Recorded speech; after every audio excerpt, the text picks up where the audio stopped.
Para as persoas que teñen can resulta doado atopar praias que lles permitan o acceso. En Muxía van ter varias opcións. A partir deste verán, o Concello aprobou esta semana permitir o acceso de cans en 3 dos seus areais.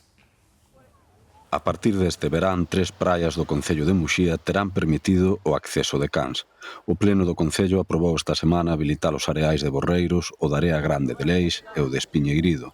Con todo, as persoas que accedan a estas praias cos seus cans deberán telos baixo o seu control.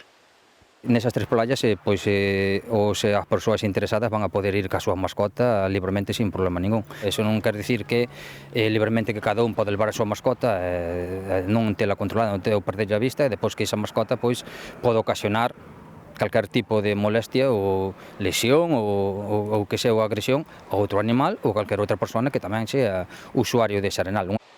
No resto de praias de Muxías permitirase o acceso de cans con horarios restringidos, antes das 11 da mañá e despois das 8 da tarde. Me parece una idea fantástica, porque hace poco que no dejaban perros en la playa, entonces, bien, genial para ellos al menos. Aquí que le tengo a uno, ¿sabes? Pues yo creo que es una buena medida, porque siendo respetuoso y no habiendo problema, se puede disfrutar. Y mucha gente que tenemos mascota, podemos disfrutar también. Entonces yo creo que es muy buena medida. Con esta medida, Muxía convértese nun dos concellos galegos con máis praias onde se permite o acceso de cans.